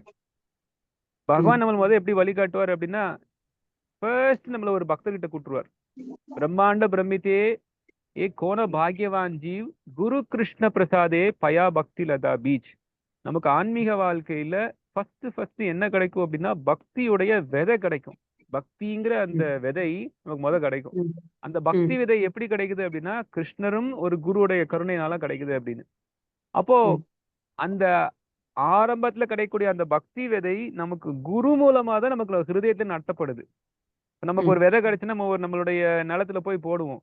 அந்த விதையை யாராவது கொடுக்குறாங்க. பட் அந்த விதையை நமக்கு பக்திங்கிற விதையை நமக்கு ஒரு குருவுடைய கருணை மூலமா நமக்கு கிடைக்குது. அப்போ ஃபர்ஸ்ட் நமக்கு கிருஷ்ணர் யாரை காமிப்பாரு அப்படின்னா ஒரு பக்தர் நமக்கு காமிச்சிருவார். நீ இங்க போ, இவன் அவனுக்கு வழிகாட்டுவார் அப்படின்னு சொல்லிடுவார். இப்போ நம்ம கிருஷ்ணர் நமக்கு வந்து ஹிருதயத்துல இருந்து வழி காட்டுவார். அதை எப்படி புரிந்து கொள்றது அப்படின்னா, ஏன் கிருஷ்ணர் கீதையில அர்ஜுனர் கிட்ட ஏவம் பரம்பரா பிராப்தம் இமம் ராஜர்ஷியோ விதுகு காலநேகோ மகதா யோக நஷ்ட பரந்தபா அப்படிங்கிற ஒரு ஸ்லோகத்தை சொல்றார். பரம்பரை மூலமா இந்த வேத ஞானம் வருதுங்கிறத சொல்லிடுறார். அதே போல தத்வித்தி பிரணிபாதேன பரிப்பிரஷ்னேன சேவையா உபதேசங்கிதே ஞானினம் ஞானின தத்துவதர்ஷினக. அர்ஜுனா, ஒரு குருவை போய் நாடணும் அப்படின்னு சொல்லி ஏன் கிருஷ்ணர் சொல்லணும். அப்போ நம்மளால ஹிருதயத்துல நமக்கு கிருஷ்ணர் என்ன டைரக்ஷன் நம்மளால புரிந்து கொள்ள முடியாதுங்கிறனாலதான் கிருஷ்ணர் நீ ஒரு குருவை போய் அணுகு அப்படிங்கிறார். அந்த குருவானவர் வேதத்தை நல்ல ஆச்சாரியவான் புருஷோ வேதக, வேதத்தை அப்படியே ஃபாலோ பண்ணக்கூடியவர் தான் ஒரு ஆச்சாரியர், ஒரு குருங்கிறவர். அப்போ அவர் சொல்றதுபடி நம்ம வந்து நடந்துகிட்டோம் அப்படின்னா அப்போ கிருஷ்ணர் நமக்கு ரெண்டு வகையில உதவி செய்யறார். ஒண்ணு வந்து சைத்திய குரு, இன்னொன்னு வந்து வெளிப்புறத்துல இருக்கக்கூடிய குரு. சைத்திய குருன்னா ஹிருதயத்துல இருக்கக்கூடிய குரு. ஆதி குரு நமக்கு கிருஷ்ணர் தான். எல்லாருக்குமே ஆதி குரு கிருஷ்ணர் தான். கிருஷ்ணர் வந்து நம்மளுடைய நேர்மையை பார்த்துக்கிட்டு நம்மளுடைய ஹிருதயத்துல ஆதி குருவா இருக்கு, நம்ம சைத்திய குருவா இருக்கார். வெளிப்புறத்துல நமக்கு குருவா முன்னாடி வந்து நிப்பார். இப்ப நமக்கு நிறைய குருலாம், இப்ப ஸ்ரீல பிரபுபாதர் ஒரு ஆச்சாரிய, ஒரு குரு. அப்போ ஸ்ரீல பிரபுபாதர் நமக்கு வெளிப்புறத்துல இருக்கக்கூடிய ஒரு குரு. இப்ப ஸ்ரீல பிரபுபாதருக்கு அப்புறம் அவரோட சீடர்கள்லாம் இருக்காங்க, குரு பரம்பரை இருக்கு. சோ இவங்கெல்லாம் வெளியில நமக்கு இருக்கக்கூடிய குரு. நமக்கு ஹிருதயத்துல கிருஷ்ணர் வந்து சைத்திய குருவா இருப்பார். சம்டைம்ஸ் நமக்கு வந்து கிருஷ்ணர் ஹிருதயத்துல ஒண்ணு சொல்றார், அது வந்து கிருஷ்ணர் தான் சொல்றதா நமக்கு வந்து புரிந்து கொள்ள கஷ்டமா இருக்கு அப்படின்னா அதனாலதான் குரு சாது சாஸ்திரம் நம்ம சொல்றோம். நமக்கு ஒண்ணு சொல்றார், இதை செய்யின்னு நம்ம ஹிருதயத்துல யாரோ சொல்ற மாதிரி தெரியுது, ஆனா அது ஹிருதயத்துல இருந்து நம்ம பகவான் சொல்றாரா இல்ல என்னோட மனசு சொல்லுதான்னு எனக்கு தெரியலையே அப்படின்னா ஃபர்ஸ்ட் நமக்கு வந்து பகவான் தான் நமக்கு கம்யூனிகேட் பண்றாரு அப்படின்னா அதுக்கு நம்ம ரொம்ப ஒரு ஸ்ட்ராங்கான ஒரு நிலையில இருந்தா மட்டும்தான் கிருஷ்ணர் நமக்கு கம்யூனிகேட் பண்ணதை புரிந்து கொள்ள முடியும். நிறைய டைம் நமக்கு மனசு தான் கம்யூனிகேட் பண்ணும், இதை செய்ய அதை செய்ய அப்படின்னு. அப்போ நம்மளுடைய ஹிருதயத்துல இருந்து வரக்கூடியது பரமாத்மா கிட்ட இருந்து வருதா இல்ல நம்மளுடைய மனக்கற்பனையில இருந்து வருதாங்கிறத சோதனை செய்யறதுக்கே நமக்கு ஒரு ஆள் வேண்டி இருக்கு. அதனாலதான் குரு கிட்ட போய் நம்ம வந்து கேட்கணும், இல்ல ஒரு சாதுகள்கிட்ட போய் கேட்கணும். சாஸ்திரத்திலயும் அதுதான் இருக்கான்னு பார்க்கணும், செக் பண்ணிக்கணும். இப்ப எனக்கு மனசுல இருந்து இதை செய்யன்னு வேதம் ஒரு ஏதோ ஒரு உள்ளுணர்வு சொல்லுது, அது வந்து சாஸ்திரத்துல அது ஓகே தானா? அதே போல அது குரு வந்து அவரும் கரெக்டா அதுதான் சரின்னு சொல்றாரா, ஒரு வைஷ்ணவர்களும் அதைத்தான் சொல்றாங்களா அப்படிங்கறத செக் பண்ணிக்கணும். அப்போ குரு சாது சாஸ்திரம் மூலமா தான் நமக்கு சரியான ஒரு வழிகாட்டுதல் வரும். கிருஷ்ணர் நமக்கு ஹெல்ப் பண்ணுவார். நமக்கு ஒரு சரியான ஒரு நம்ம சின்சியரா இருக்கோம் அப்படின்னா நமக்கு கிருஷ்ணர் ஒரு சரியான குருவை காட்டுவார். அதே போல நமக்கு ஹிருதயத்துல இருந்து ஏதாவது ஒரு தப்பு செய்யும் போது இதை செய்யாத அப்படிங்கிற ஒரு இண்டிகேஷன் கிருஷ்ணர் கொடுப்பார். ஹரே கிருஷ்ணா. ஹரே கிருஷ்ணா. இன்ஃபேக்ட் நம்ம ஒரு செயல் இருந்து சரியா இல்ல இது தவறா அப்படிங்கிற ஒரு சிந்தனை நமக்கு கொடுக்க வைக்கிறதும் கிருஷ்ணரோட கருணை தான். இப்ப நமக்கு மனசு வாட்டில சொல்லிட்டு கிருஷ்ணர் தான் சொன்னார் அப்படின்னு நம்ம வாட்டில செஞ்சிட்டோம் அப்படின்னா அப்ப அதுவும் தப்பு தானே. அப்போ இது சரியா அப்படிங்கறது செய்யலாமா அப்படிங்கறது கூட நமக்கு கிருஷ்ணர் கொடுத்துட்டு நீ கன்ஃபார்ம் பண்ணிக்கிற வைக்கிறார். அப்ப அதுவும் அவரோட ஒரு கருணை தான். இப்ப எதுனாலும் நம்மளே நம்ம செஞ்சுட்டே போயிட்டோம்னா அப்போ நமக்கு கிருஷ்ணர் எங்க வழி நடத்த போறார்? அப்போ இது சரியா அப்படிங்கறத நமக்கு ஒரு கேள்வி எழுப்ப வைக்கிறது கூட கிருஷ்ணரோட கருணையினால நமக்கு வருது. ரொம்ப முன்னேறிய பக்தர்களுக்கு தான் கிருஷ்ணர் அப்படி ஒரு நேரடியா அந்த மாதிரியான ஒரு கம்யூனிகேஷன்ல வைத்திருப்பார். அது நம்ம அந்த நிலைக்கு போற வரைக்கும் நம்ம வந்து ஒரு சாதன பக்தி பண்ற வரைக்கும் அந்த சாதன பக்தினா நம்ம குரு என்ன நமக்கு கட்டளை கொடுத்துருக்காரோ அதை அப்படியே நம்ம கேட்கணும். இப்போ சம்டைம்ஸ் நம்ம வந்து காலையில நல்லா தூங்கிட்டு இருப்போம். அப்போ நமக்கு ஹிருதயத்துல இருந்து பகவான் வந்து தூங்கு தூங்கு அப்படின்னு நம்ம கிட்ட சொல்லி என்ன தூங்க வச்சுட்டார் அப்படின்னு நம்ம நினைச்சுக்கிட்டோம்னா அது நம்ம மாயையில இருக்குன்னு அர்த்தம். காலையிலன்னா நம்ம சீக்கிரம் எந்திரிக்கணும். ஆனா 4 மணி 4:30 ஆயிடுச்சு நீ இன்னும் எந்திரிக்க மாட்டேங்கிறியே அப்படின்னு சொல்லி நமக்கு உள்ளுக்குள்ள ஒண்ணு சொல்லுதுன்னா அப்ப பரமாத்மா சொல்றாருன்னு அர்த்தம், என்ன இப்படி தூங்கிட்டு இருக்க அப்படின்னு. அப்போ அதுக்கு ஒரு கொஞ்சம் இன்டெலிஜென்ஸ் வேணும். அதே போல இது சாஸ்திரத்திலயும் சொல்லப்பட்டிருக்கே, நம்ம வந்து அதிகாலையில எந்திரிக்கணும், அத்தியர்த்த காலத்துவம், நேரத்தை வீணடிக்க கூடாது, தேவையற்ற விஷயங்கள்லாம் பேசக்கூடாது அப்படின்னு. அப்போ நமக்கு ஏதாவது ஒரு இண்டிகேஷன் வரும்போது அது சாஸ்திரத்திலயும் இருக்கான்னு நம்ம செக் பண்ணிட்டோம்னா அப்போ உள்ள இருந்து பரமாத்மா தான் சொல்றாருன்னு அர்த்தம். ஆனா நம்ம செய்யக்கூடிய ஒரு செயல் சாஸ்திரத்துக்கு புறம்பான ஒரு செயலா இருக்கும்போது அது பரமாத்மா சொல்ல நமக்கு மனசு சொல்லுதுங்கிறத புரிந்து கொள்ளணும். பட் ஆரம்ப நிலையில இருக்கும்போது நமக்கு மனசு சொல்லுதா இல்ல பரமாத்மா சொல்றாங்கிற ஒரு நமக்கு சந்தேகம் வருது அப்படின்னா நமக்கு வெளியில இருக்கக்கூடிய ஒரு குரு கிட்ட போய் கேட்கணும். உள்ளக்குள்ள இருக்கக்கூடிய சைத்திய குருவான கிருஷ்ணரை போய் நம்ம கிருஷ்ணர் தான் சொல்றான்னு நம்ம கற்பனையில் நம்பிட்டே இருக்க கூடாது. வெளியில இருக்கக்கூடிய ஒரு கூட்ட போய் கேட்கணும். நம்ம நேர்மையா இருக்கும்போது கிருஷ்ணர் நம்ம இருந்து கைடு பண்ணுவார். இதை செய்யாத, இதை செய்ய, ஏன் செய்ய மாட்டேங்கிற, தினசரி காலையில பாகவதம் படிக்கலாமே ஏன் படிக்க மாட்டேங்கிறாருன்னா அப்ப கிருஷ்ணர் சொல்றாருன்னு அர்த்தம். ஏன் நீ இந்த இப்படி தள்ளி போட்டே இருக்க, எவ்வளவு நல்லா தீவிரமா பக்தி பண்ணதை விட்டுட்டு உனக்கு இந்த அளவுக்கு ஒரு பௌதிக ஆசைகள்லாம் இருக்கா அப்படின்னா அப்ப அதெல்லாம் கிருஷ்ணர் உள்ள இருந்து பேசுறாருன்னு அர்த்தம். அதே இது நமக்கு கொஞ்சம் பக்தி பண்ணா போதும், நம்ம குடும்பத்தையும் பார்த்துக்கணும் அப்படின்னு நிறைய விஷயங்கள் நமக்கு பக்தியில தடங்களா செய்யக்கூடிய விஷயங்கள் எல்லாம் வரும்போது அப்ப நமக்கு வந்து அது பரமாத்மா பேசல, நம்ம மனசு பேசுது அப்படிங்கிறதையும் நம்ம புரிந்து கொள்ளணும். அதுக்கு நமக்கு ஒரு நல்ல ஒரு வேத ஞானம் இருந்தால் மட்டும்தான் அது கிருஷ்ணர் சொல்றாருன்னு நமக்கு புரிந்து கொள்ள முடியும். அதுக்கு ஒரு நல்ல ஒரு சரணாதி இருந்தா நிலையில இருக்கிற மட்டும்தான் நம்ம வந்து புரிந்து கொள்ள முடியும் அது பரமாத்மா நமக்கு சொல்லக்கூடியதா இல்ல நம்ம மனசு சொல்லக்கூடியதா அப்படின்னு. பட் எனிவே நம்ம எல்லாருக்குமே பொதுவான விஷயத்த ஆச்சாரியர்கள் கொடுத்துருக்காங்க. என்ன அப்படின்னா தினசரி நம்ம வந்து பகவானுடைய திருநாமத்தை சொல்லணும் 16 மாலை. பிரபுபாதர் இருந்து 2 மணி நேரமாவது அவரோட புத்தகங்களை படிக்கணும்னு சொல்லியிருக்காரு. அதே போல 4 கோட்பாடுகள் சூதாட்டம், போதை பழக்கம், தகாத பலரு, மாமிசம் இதையும் கைவிடணும்னு சொல்லியிருக்காரு. ஸோ இந்த 16 பிளஸ் 2 மணி நேரம் பிரபுபாதோட புத்தகங்கள் படிக்கிறது, குறிப்பா பாகவதம் படிக்கிறது, அதன் பிறகு இந்த 4 கோட்பாடுகளை கடைபிடிக்கிறது. நமக்கு நேரம் வைத்து நம்ம ஸ்ரீமத் பாகவதத்தை விநியோகம் பண்ணுங்கிற முயற்சியில் ஈடுபடுறது, இதெல்லாம் செய்யறோம் அப்படின்னாலே அது வந்து நமக்கு பரமாத்மாவோட கைடன்ஸ் நடந்துட்டு இருக்குங்கிறத புரிஞ்சுக்கணும். இது எல்லாமே பரமாத்மா கைடன்ஸ் தான். இது நம்ம செய்யறோம். நமக்கு 16 நாள் நம்ம ஜெபம் பண்ணிடுறோம், நம்ம 2 மணி நேரம் பாகவதம் படிக்கிறோம், அதே போல பாகவதம் விநியோகம் பண்றோம், இந்த 4 கோட்பாடுகளை நம்ம வந்து கடைபிடிக்கிறோம் அப்படின்னாலே பரமாத்மா தான் நம்மளை வழி நடத்திட்டு இருக்குங்கிறத நம்ம புரிந்து கொள்ளலாம். இதெல்லாம் நம்ம செய்ய மாட்டேங்கிறோம் அப்படின்னா அப்ப நம்ம பரமாத்மா வழி நடத்தல அப்படிங்கிறத புரிஞ்சு கொள்ளலாம்.